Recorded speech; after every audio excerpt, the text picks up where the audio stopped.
kinerja pegawai yang diadakan 3 bulan sekali, yang akan membahas tentang bagaimana sih kinerja perkembangan pegawai dari masing-masing bagian. Sebelum memulai rapat, perkenankan saya untuk menyampaikan tentang acaranya. Yang pertama ada proses registrasi, kemudian dilanjutkan dengan acara pembukaan, lalu sambutan dari pimpinan yaitu Bapak Sandy, lalu dilanjutkan dengan laporan dari Kepala Divisi Kepegawaian, lalu ada diskusi tanggung jawab dari masing-masing bagian, lalu ada pembahasan solusi dan upaya bagi peningkatan kinerja pegawai, dan yang terakhir ada proses penutupan dan doa. Nah, itu adalah susunan rapat pada pagi hari ini. Sebelum memulai, alangkah baiknya kita mulai dengan bacaan basmalah. Bismillahirrahmanirrahim. Dan untuk acara selanjutnya ada sambutan yang akan disampaikan oleh Bapak Sandy selaku pimpinan rapat. Untuk memulai, waktu dan tempat saya persilakan. Baik, terima kasih atas waktu yang sudah diberikan.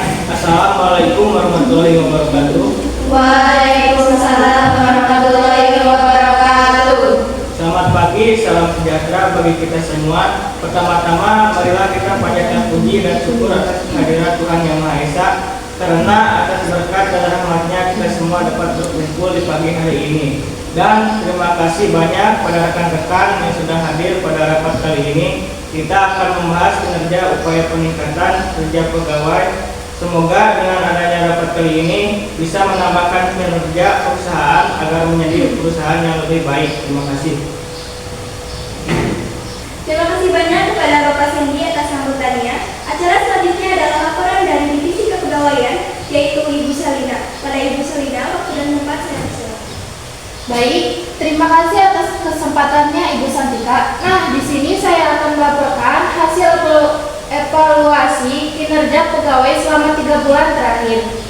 Berdasarkan data kehadiran yang telah dihimpun oleh staf kepegawaian, menunjukkan bahwa kinerja mengalami penurunan dibanding 3 bulan sebelumnya. Data presentasi kehadiran pegawai dari seluruh divisi menunjukkan 75%, lalu untuk presentasi keterlambatan berada di angka 70%, di mana angka ini lebih rendah 15% dari 3 bulan sebelumnya.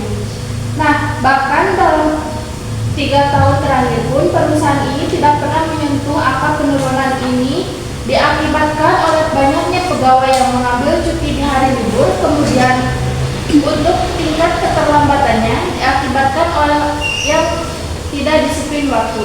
Oke, sekian laporan dari saya. Terima kasih. Baik, terima kasih banyak kepada Ibu Selina atas laporan yang sudah diberikan. Selanjutnya yaitu ada pernyataan dari rekan-rekan sekalian mengenai kinerja pelaporan dari Divisi Kepegawaian tadi. Apakah ada pernyataan yang ingin disampaikan? Izin memberi tanggapan bahwa berdasarkan laporan dari rekan kerja divisi saya, bahwa mereka merasa tidak cukup mendapatkan hari libur yang hanya diberikan pada hari Minggu. Itu pun hari Minggu masih kerap pada panggilan kerja ke kantor. Benar Ibu Raisa, apalagi dalam pengertian kerja di hari Minggu ini tidak ada tambahan nominal gaji. Izin menambahkan bahwa betul sekali dengan pernyataan dari Ibu Raisa dan Ibu Widya. Di bagian divisi, saya juga merasakan hal yang serupa, yang mengakibatkan mereka selalu izin. Pembagian hari cuti pegawai yang diberikan oleh perusahaan juga dirasakan kurang, karena hanya bisa cuti sebanyak 2 minggu dalam 1 tahun. Saya ingin menambahkan juga untuk masalah keterlambatan bahwa mereka sudah datang tepat waktu, tetapi memiliki kendala di perjalanan menuju kantor dan juga di masalah jam masuk kantor yang terlalu pagi dibanding kantor lainnya. Nah, betul sekali Bu Ratna, keterlambatan yang mereka lakukan juga mendapatkan potongan gaji yang cukup besar. Seperti yang saya katakan sebelumnya, gaji yang diberikan sangat tidak sesuai dengan pekerjaan di hari libur tadi. Baik, saya ingin menambahkan juga bahwa banyak sekali pegawai yang bekerja dengan rajin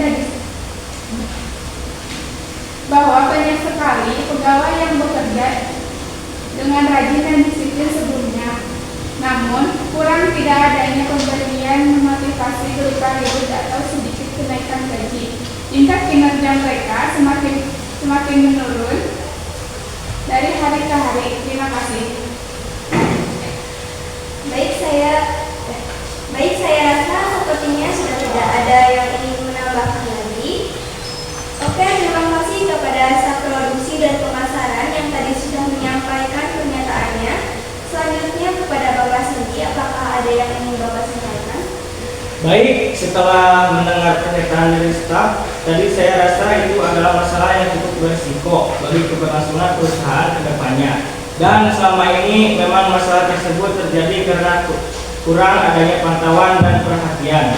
Solusi dari saya sendiri, mungkin kita akan menerapkan kebijakan perusahaan yang baru mengenai kedisiplinan pegawai. Apakah ada saran atau solusi dari masing-masing divisi? Izin menambahkan solusi, Pak. Jadi saya setuju dengan pembentukan kebijakan kantor yang pertama tadi. Nah, mungkin pemberian kebijakan ini bisa berupa ketegasan untuk kantor agar tidak memberikan pekerjaan di luar jam kerja, terutama untuk kepala divisi masing-masing bagian agar memberi hak libur bagi para pegawainya. Sekian dari saya dan terima kasih. Ya, betul sekali.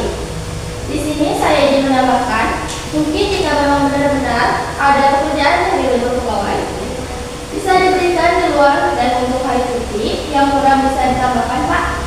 Misal dari 2 minggu setahun menjadi 2 bulan sekali.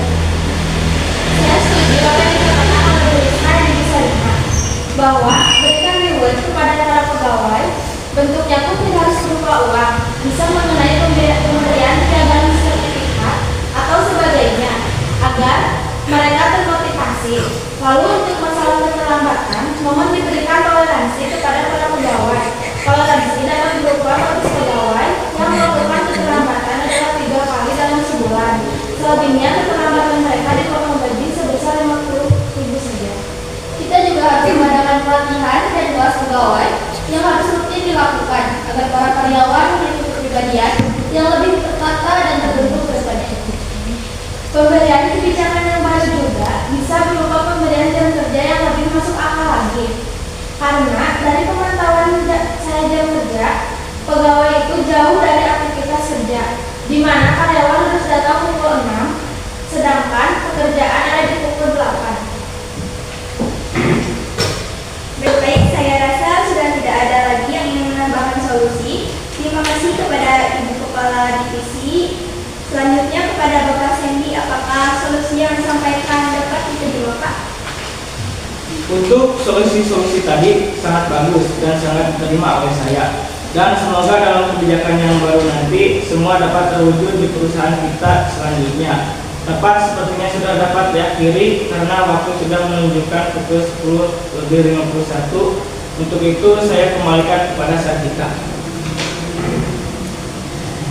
Baik, terima kasih kepada Pak Sandy untuk kesempatannya. Izinkanlah saya untuk menyampaikan pokok-pokok pembahasan pada rapat hari ini. Jadi dapat disimpulkan pembahasan yang didapat adalah yang pertama itu adalah peniadaan kerja di hari libur, lalu yang kedua pemberian toleransi keterlambatan berupa batas pegawai yang melakukan keterlambatan maksimal 3 kali dalam sebulan. Selebihnya keterlambatan mereka dipotong gaji sebesar Rp50.000. Ketiga, ada perubahan masuk jam kerja dari jam 6 menjadi jam 8. Lalu keempat, ada pengadaan pelatihan dan diklat kepegawaian secara rutin.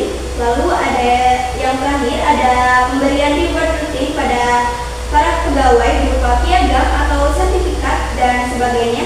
Sekian adalah poin-poin yang akan diterapkan pada kebijakan baru nanti. Selanjutnya tibalah kita pada acara penutup dan doa. Sebelum acara ini diakhiri, marilah kita tutup dengan bacaan hamdalah. Alhamdulillahirobbilalamin. Saya ucapkan terima kasih banyak kepada seluruh rekan-rekan divisi PT Daya Musika yang sudah hadir pada rapat evaluasi kinerja pegawai kali ini.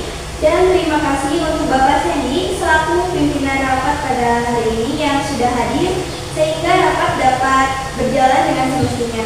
Mohon maaf bila ada salah kata. Wassalamualaikum warahmatullahi wabarakatuh. Wah.